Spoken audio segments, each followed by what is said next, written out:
Hi everyone, Bethany here with the Puppy Academy, and this is episode, you don't even know about him. This is episode number 65, and this is Theo. Oh yes, kisses. Oh, thank you. All right, we are going to jump right into your questions. Do you want to do a short one first? Can you tell people to submit questions here since we don't have that many? And you guys, we don't have a ton of questions, so if you want to submit them into the chat, feel more than welcome to. You guys, just to remind you, you can always submit them before the session. You can direct message us. You can put them on our YouTube. Pretty much any question you get anywhere, they're hitting this button. You called this a session. Did I? Dog trainer life? It's your training session. Include age and breed. Include the age and breed of your dog, please. It's very helpful. Otherwise, we make up things as we go. And Bethany will come find you. I'll come find you. She'll track down your Instagram. Okay. Oh, I love this question. I'm going to read it from Bethany, but she's definitely going to answer this one. But we've had a couple of them throughout the program. You're going to start with a hard one? Sage. Oh, it's not that hard. Okay. How would you train a deaf puppy? Oh, I love that. Yeah, that's not a hard question. It's a great one. Sage says, not Sage the dog, Sage the human? I think Sage is the dog. Okay. Oh. How would you train a deaf puppy? Well, there's a lot to that. I could spin, ow, now there's teefies. Hey, knock it off. You chose Theo. Nope. No. So you guys see how she manages that energy? It went from us talking to very matter of fact. The way that she held was less here, more hey, like almost like a hand purse by the side, more business-like. So then he had to settle. The change of the position, her hand actually went to the chest rather than holding by the belly or next to the arm. So she took away the options for him to bite her just by moving the hand position and firming up the voice. Look at that difference. Took away the softness. My spine is even straight now because I'm mean business. You got to focus on it in the moment. Little things like that. Okay, so the deaf puppy. There's a lot to it, but I'll definitely give you, just something to get started with. Even how we train puppies here at the Puppy Academy, it's all food and hand motions. So you're going to need a leash. I mean, that's going to be a big one for you because we might have to chase down a puppy in our home, but you also can't cheat and be like, and say the puppy's name and stuff like that. So getting them comfortable on a harness and a leash right away. Every time your deaf puppy is out of crate, you need to go ahead and have them spend like 30 minutes a few times a day on a harness and on a leash when supervised in the home when they're not in crate.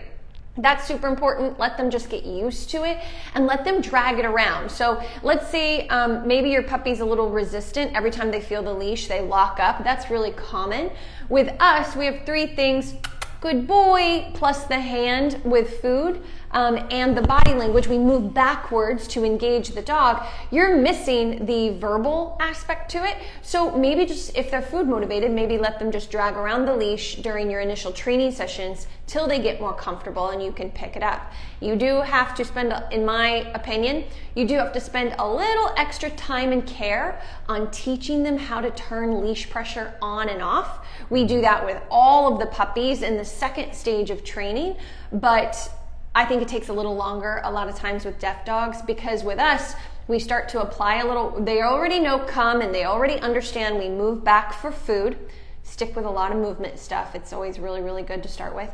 But we do that and then they feel pressure on the harness or a slip or something and they kind of lock up a little bit because they don't know how to interpret it.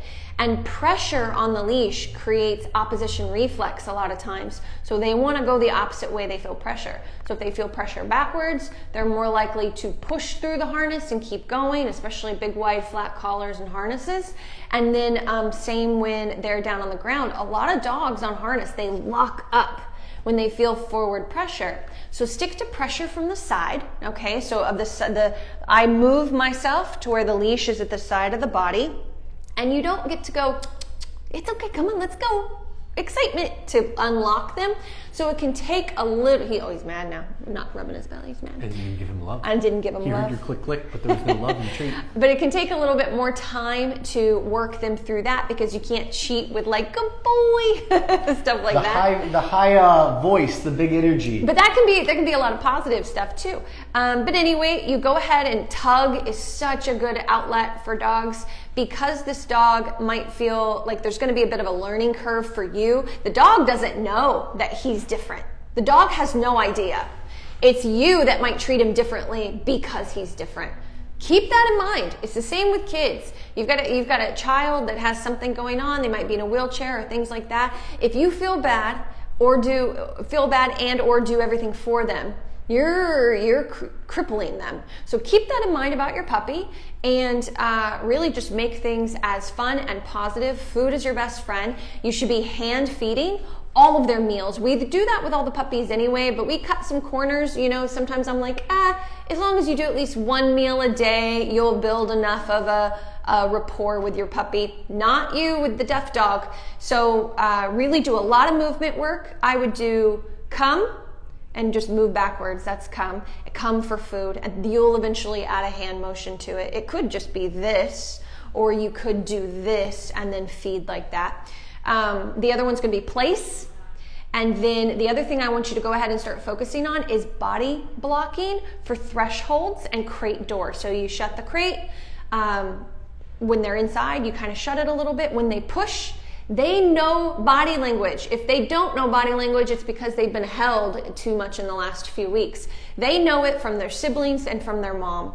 So you start to add that with crate door to get them to slow down and wait for permission. They have to look at an open crate and give permission to come out. They might be confused. They don't know what this means. This is our thing, not their thing. So that's where the food comes into play. You wave, and then you put a treat on the outside of the crate to let them know to come on out, okay? So there's lots of little tweaks. You go on Google, find one trainer that you kind of like one deaf dog trainer that you like. We use like this for good job, so we're always like, yay, and we give food, but we don't even do that the first week. It's all just food lore. Up for sit, down for down, come and food, point, like I think we do this for place, you know. So anyway, hopefully that gives you a lot to think about. We can move on, but just don't think of him as different than any other dog in terms of structure and discipline. And discipline doesn't just mean like you're in trouble. Discipline just means your structure throughout your day. You're very disciplined and consistent in the way that you work with your puppy. If anything, I would think about like, I cannot cut any corners. I have to really let my puppy know what they can and can't do, and also let them know what to expect as far as walks, play, mental work, all of that stuff. Stay super consistent. Okay, I'm done. Good one. 5-word question, 4,000 word answer. You know what? Nobody asked for your opinion. Nobody. Theo asked for Nobody. it. The world, there's no comments. Nobody cares. Nobody cares. From Beth, my dog lies down and submits when greeting other dogs and people. Any ideas on how to stop this? So, lies down when greeting dogs and people. I think the first issue you might have is that you allow them to greet people and dogs on your walks. Honestly, for a very long period of time in the beginning of a puppyhood, I will not let them greet people on a walk or when I'm doing training, unless I'm specifically working on gearing towards that. Because when your dog goes outside, you want them. Oh, thank you, Theo. Very nice. You want them to. Ouch! Bit me too. I know. He goes from kisses to teefies really fast.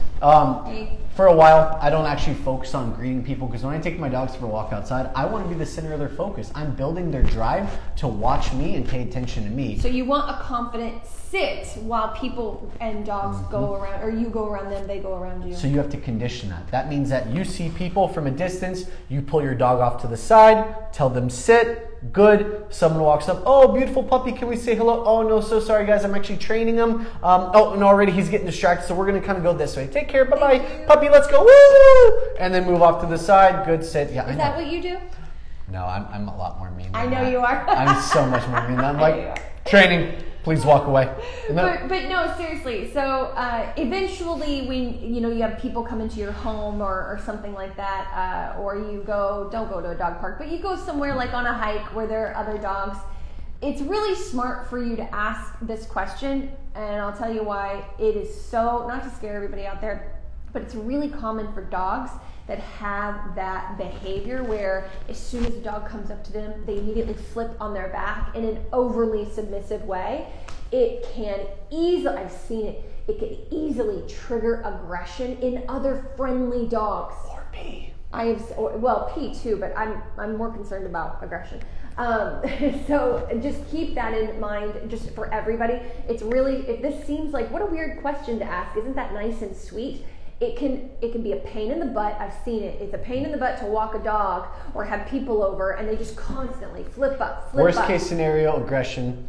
Best case scenario could even be start urinating on themselves, getting overstimulated. And pee. People pet them, and then you get the excitement. If you keep going, That in our world, I guess in my world more with puppies, that's what I see most of the time. In Bethany's world, outside of Puppy Academy, you probably see more of the aggression in I see, anytime we have like a group of dogs out, whenever I'm doing any sort of socialization, they can be friendly. I've seen it multiple times where one dog just gets that wiggly and they get low and they flip, and one dog goes after them, and these are friendly dogs. So anyway, my dog would take advantage of that submissive nature. She's more dominant, and she would think that, all right, that's a dog that we have to go teach. Yep. So keep that in mind, and that's I just wanted to point that out because that is a good question. It might seem silly, like a silly question to some of you, but it's a great question. So in what? Oh no, I'm just waiting. I thought you were done. No, I'm not done. Go ahead. Not done. So when it comes to people coming into your home, teach a really confident place and sit or place and down. Use a cot rather than a bed, or if you have like a toy box that they could target so they're up a little bit. And when you have people come over, they should ignore the puppy initially, say hello to you, sit down, settle down while you work your puppy, maybe even need to put them back in crate. Then when you bring them back out, once they've settled, when the new people come over and they're not the center of the universe, the people have said hi to you first, you can bring them back out of crate, or let's say you're working with them this whole time. Then you're really pulling out food and trying to get that head up. Sit is good, down is fine too, just as long as you're really rewarding from an upward manner to keep that head up. Have them walk over and not go, oh my God, but instead give them a piece of food and have them do the same thing. Be like, my trainer said to please stand up straight and say good, and then give the food. After 2 or 3 or 4 or 5 of those, then the person can bend down and calmly, just like this. Good. Puppy. Under the chin, under the chest. chin and chest. Now, if there's a little bit of a rollover and you really do want to discourage that, just ask the person not to pet the belly and to stand back up straight. Do another piece of food for sit, walk away, all right? So this goes for all you guys out there. It really is an annoying problem, and it's a really common question that we get on lessons, which is an interesting one. We haven't had that here. So anyway, hopefully that helps. Keep your dog on leash. It's never going to go away. Sorry, I got to say that real quick. It's a ingrained behavior. It's a personality thing, an overly submissive personality. You will always be managing it. Just make sure you're not nurturing it. There's going to be times where when dogs come up, that's just what she's going to do. And when she does, take the leash. Take the leash and be like, let's go, and try to just pull her up a bit and get her moving. Because if she gets moving, then the other puppies might start to, or other dogs might start to walk with her and then do some chase play rather than that belly up play. And be careful who you have her around dog-wise. Okay, cool. We do need to put this puppy away. I thought he was going for your treat pouch the whole time. You're bored. No, he wasn't going for the treat pouch. He's chewing on the blanket. You want the long one? Yeah, long one. Yeah, Hello. as long as I don't get it. Alexandra says, I have a 5-month-old Australian Shepherd Border Collie mix. God help you. She is very active and energetic. Well, yeah. I'll show you your Border Collie mix. I tried getting her used to the crate when I first got her. She'd constantly bark when I closed the door. Looks like you got her a little on the older side, so she's probably used to pen, potty area, back to pen, or maybe outdoor area. Or freedom to roam too. Yes. I tried giving her toys and treats, getting her used to it during playtime, and then making her go in there to nap. So what I think Alexandra, what she's saying is that she used food and toys to make sure it didn't just mean go in there and I'm leaving you, but it also meant something fun. It's really common. If you go on YouTube, there's a couple of really well-known trainers that will do that. They'll even play a little bit of tug with their dog or puppy in crate. They'll do that. I have to say, it's our personal opinion that we don't do that. We like to only have toys in there like Kongs that with stuff in them that Incite licking. That incites licking, like maybe a bite down and a lick. It's a different stimulation in the brain. I wouldn't say that it doesn't ever amp them up, but it's just different. It's a little bit more mental work. One creates energy and drive. One uses the energy and drive and creates calm. Licking creates comfort, and most dogs, when they lick, they actually release a separate pheromone that helps them settle. Is it pheromone or hormone? You mean hormone? Hormone. A hormone to the brain. Like, thank you. Yeah. I knew what you meant. They're over sitting like, not pheromone. Not pheromone. But yeah. Okay, so we know what he meant. That's my first thing. I'm not against that. I've seen it work. Well, like the toy situation, I have seen that work. But I and Sparky, I can speak for Sparky in this, we just feel like you're still kind of promoting a little bit of excitement with crate. I would much rather do calm food. Now I know some puppies are maniacs about food, but I can control the energy with food. Even if I get a crazy puppy, we can control the pace. We can really bring it down, make sure they're doing the threshold with the door. Come might be too exciting. I might just do let's go. There's just a lot of things I can manage with food. So I would suggest food creates leverage and leverage in work mode. That's whereas right. Toys doesn't create leverage, it just creates energy. Yep. It drives them high. Food can drive them high, but then you can work through it in stages until they're settled and calm, and then eventually wean off the food and still get the same thing. Yep, exactly. So just to continue on, we got on a tangent there, Alexandra, but she's putting the dog in the laundry room with the puppy in the laundry room with her older dog. They get along great, but it doesn't matter. Even if they do the small space, as soon as they close the door, she barks. Do you have any tips for controlling the barking? She doesn't mind going in the room when I'm there during the day, even when I close her in other rooms for short times. She doesn't make a fuss. If I'm home, any tips are appreciated. Before you move to the tip, can I just say one thing? I'm just going to say something. I know you are, but I'm So you and your stupid coffee. Go. I know. Yeah, He's so aggressive when he has coffee. So I'm like, usually I'm the aggressive. Thank you. Okay. Usually it's me. Usually it's me. But I'm used to. It's where I'm comfortable. I see a lot of bargaining when I read this. I see a lot of, well, we tried the crate and that didn't work. We tried the laundry room and that didn't work. We added the other dog and that didn't work. They're good when I'm in there and that didn't work. Yeah. So you're doing a lot of reasoning. You're doing a lot of bargaining. I like to think of it as problem solving. Well done, Alexandra. Well done. I'll take problem solving. That's good. Bargaining, problem solving. I'll take the same thing. But I see what there's going to be a certain limit to where you can stop problems, or you can't problem solve anymore. Yeah. And you have a dog that is just predisposed to not like an enclosed area by themselves. Maybe they're with their litter a little too long. Maybe they have a very high pack mentality. You're going to have to kind of break that, and Bethany's going to give you some advice because I know she's biting at the bit to give that to you. But you can't problem solve all the time. You're just going to have to eventually work through it, stick to it, and spend 2 to 4 weeks doing it, minimum, even if it's brutal. Yeah. I was trying to let you work into that. The 2 brutality to 4 of it. Weeks.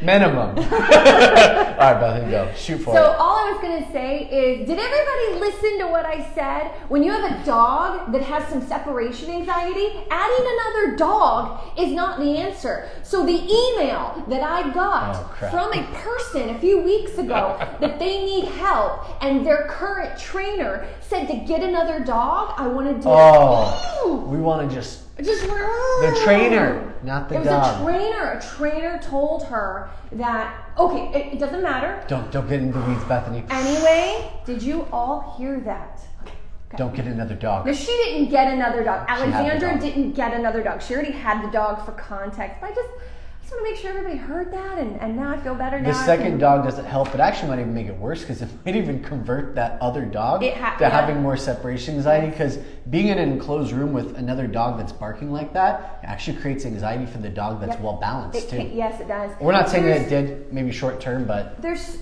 so much of a genetic component here. Alexandra could have done everything perfect, like the way we would have done it, and she still would have struggled. Okay, so just for the record, this is a challenging breed. It's also a challenging age.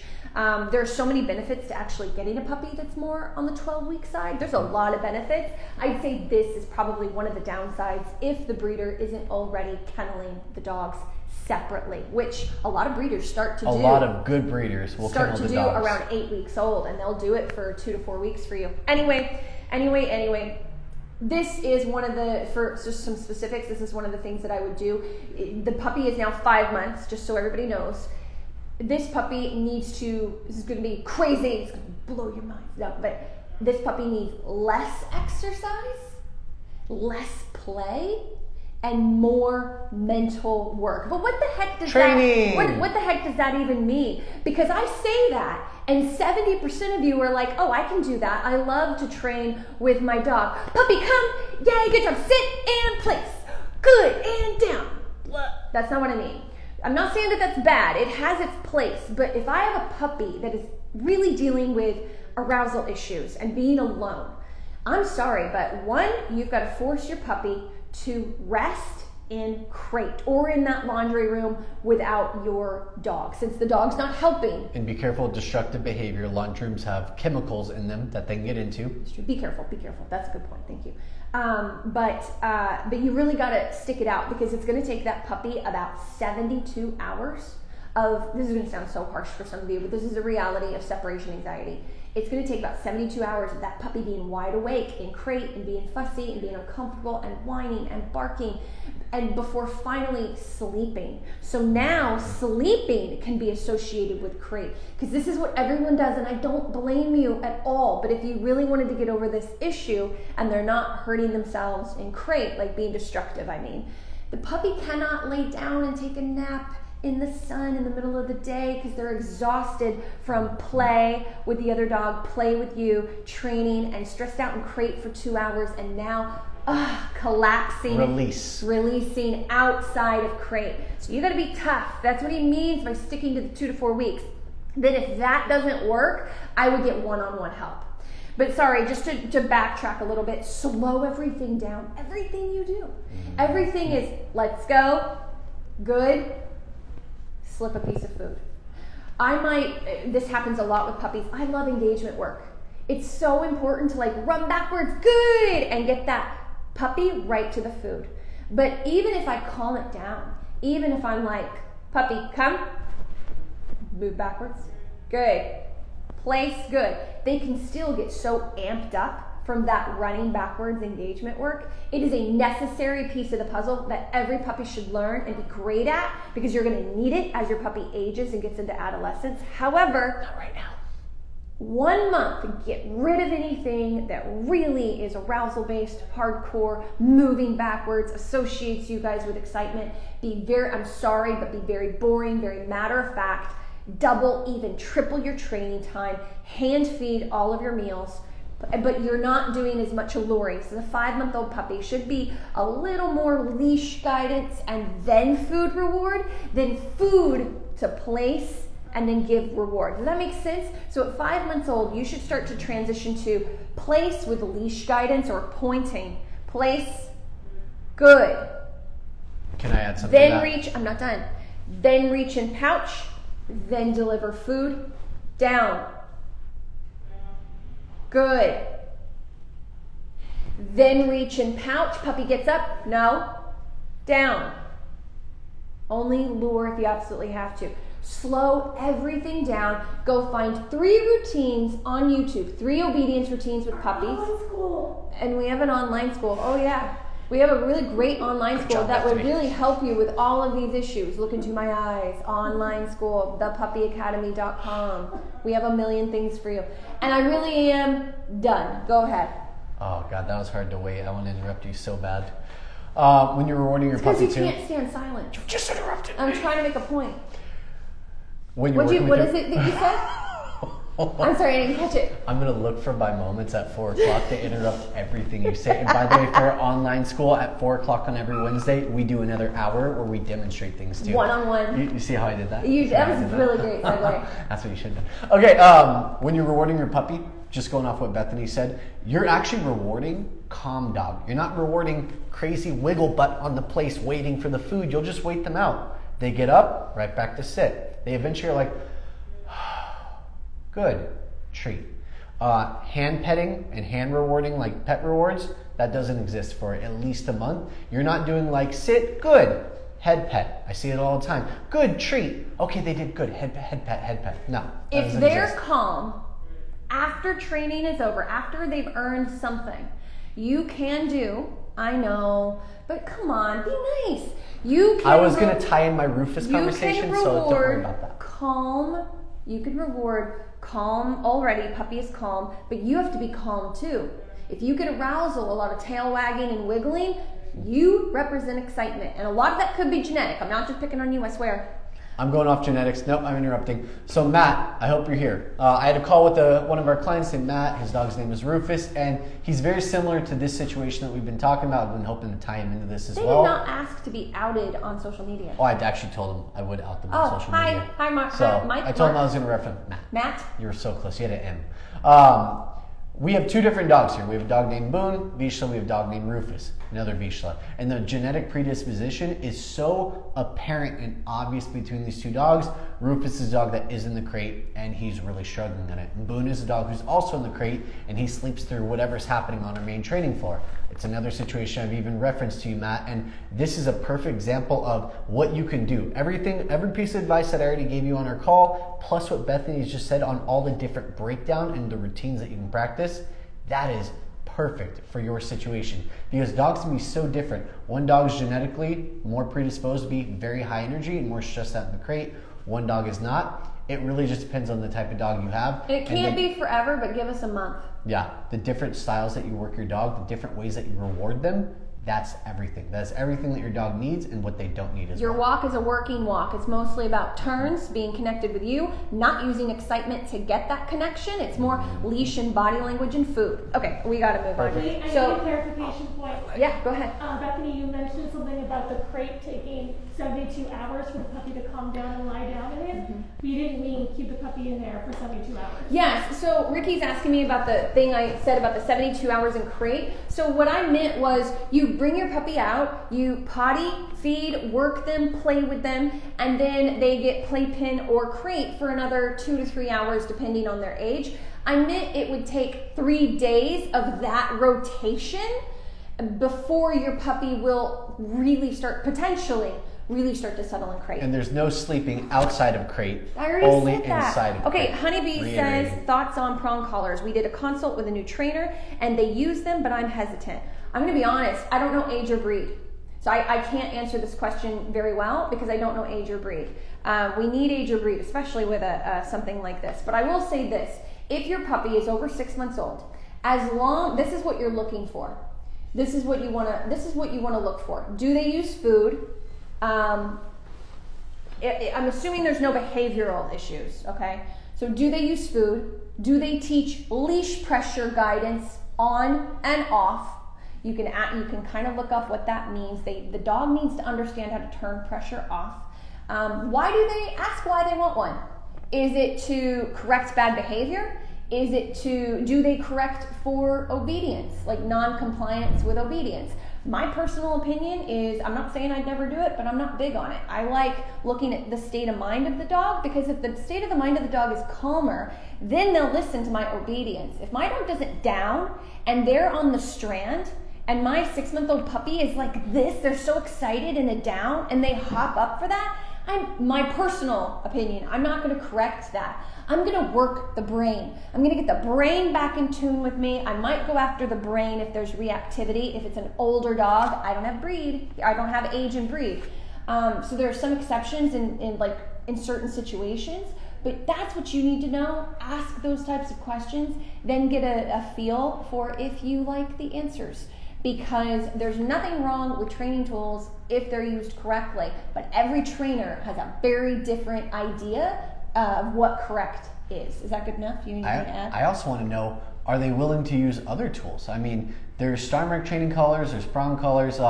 Both Beth and I own our own businesses. There's gentle leaders too, and our businesses, we have a plethora of different tools that we use. It's not just a prong collar. If I got a young puppy that's 6 months old and just pretty sensitive, I might try a star mark first and see how they do. I might try a gentle leader. I might try. They can be good for guidance. Yeah. They can be great for guidance. And but the thing is, the reason if it feels like I'm holding back, it's because I am so uncomfortable being like, oh yeah, they're great, use them, because I've seen how trainers use them. They use them to get the good result. Instead of building the relationship, instead of telling you to be calmer, firm up your body language, stop spoiling them, watch your thresholds, how they come out of crate, hand feed them their meals at least once a day.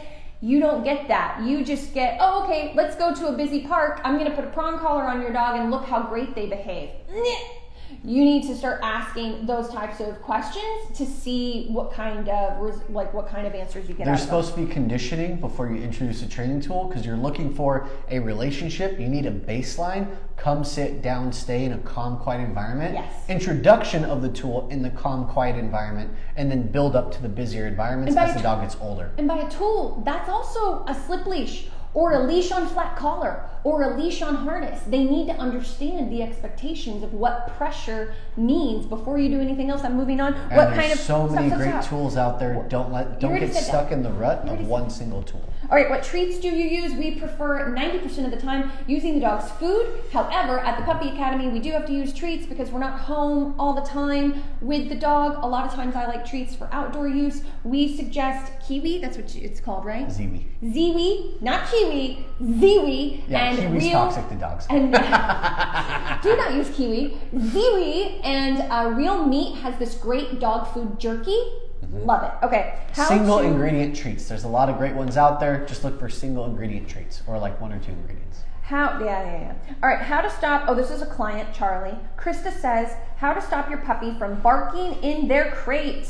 Oh, no, sorry. So this was a question based off, sorry. This is a question based off of that video that we posted somewhere. How do you stop your puppy from taking toilet paper rolls? I don't know. I have a 15-year-old dog that if I leave a tissue out, if I'm not in the room, she will still destroy. So do you want to answer this? It's hard. You're going to keep your doors closed. You actually need to work with them with the, place and roll the toilet paper by. We had a dog one time that guarded paper, not food. Not food. Like I could give the dog a bone. Paper towels bit the owner over. One of the worst bites I've ever had was over a stupid napkin that fell on the ground. Yep. I don't know, it must have the most golden filet mignon juices on it or something. So the first thing is, I'll let him kind of answer this because he knows Charlie, but I will say everybody out there is stop going, oh no, and like, no, and grabbing your dog's mouth and ripping it out. You're giving value to the thing on the ground. Really make your choices wisely. I mean, there's a way to do it, but I would still be calm. I'd be like, Charlie, sit. Look, I have pretend food. Sit. Good boy. And then I'd nicely kind of grab closer on the leash or gently on the collar, never grab. And then I would just squeeze it out if I needed to. But then on the other hand, I'm like, oh, he's got a little bit. I'm just going to let him eat it, and I'm going to do better at managing and teaching him not to eat it in the future. I've literally had a puppy start to eat rocks because the owner was so like, oh my God. Instead of just putting them in the mouth, it started eating them. And I kid you not, when I did the training, and it was a piece of cake. She came back, grabbed a hold of the leash. That dog immediately started looking for rocks because of the association between the puppy and owner. It was crazy. Okay, go. You answered like 95%. No, I didn't. Like actively, you know Charlie Krista, and Krista. You were in our program. So you already know exactly what I'm going to tell you when I say put on the leash. Because the leash is your go-to tool for leverage. And what Bethany said about closing doors, I'm going to go into a little bit of story time. I get story time. I don't care, we're late. Wait, with my little puppy Happy, even though she was little, we had to just start keeping them on top. Did you steal my story time? Oh, I'm sorry. Did you steal my story time? There's no more story time. There's one more story time. She gets all the story times. She never gets one. I have my dog Cheyenne. She's 10 years old now, but when she was about 4 months old, she started pooping inside of my father's bathroom. Every day she'd go in there, take 2 or 3 poops a day, and just leave it right on his mat. So one day I was just like, you know what? It was still pretty new to my training career. I'd only been doing it for like 8 months, a year maybe. And I was like, let's just... You probably thought you were really good too. I thought I was... I still think I'm... So I was like, you know what? Let's just prevent access. I closed the door. And for 2 months, every time that he was done in there, he'd come out, he'd close the door. And then one day that door got left open. And she kind of walked by and was like, what the heck is this? Walked in there, smelled around, checked all out, walked out and ignored it. So I'm not saying that it's going to work for every dog, but sometimes just preventing access to the item that you don't want them to go for. She's already given you the work through. She's given you the actual work to put in. I'm giving you a different perspective. I would do what Bethany already said, but also you have a habit designated to this toilet paper roll. So the areas that he's stealing the toilet paper roll, and any area that has toilet paper rolls, those doors are now shut for the next month and a half to 2 months. And work in that room. You're like work in the kitchen. And in the living room with the toilet paper roll, like unexpectedly just drop it, and then, hey, no, or I don't know, whatever he's taught you. And then puppy come, yay, sit, food. But your leash is your greatest motivation. If you don't have a leash on, you're like, hey, no, they're like, ah, yeah, and they go for the roll still. You gotta have leverage. But you're not done then. Then you put them in place, and you throw it out some more. Then you recall them past tissues and things on the floor. That's called proofing. You're proofing the distraction, so they eventually see that toilet paper roll. You can't always prevent. A lifestyle of prevention is not going to help. We don't have time for the why. I always have time for the why. Do it 2 times a week. 2 times a week for 10 to 15 minutes, 2 times a week. And but just please remember, when you're not in the room, just like my 15-year-old, she'll stop as soon as she hears me walk in the room. Krista, I'm going to come find you and finish the explanation next time you're in. I can't do that. There you go. Bye, guys. Have a good week. See ya.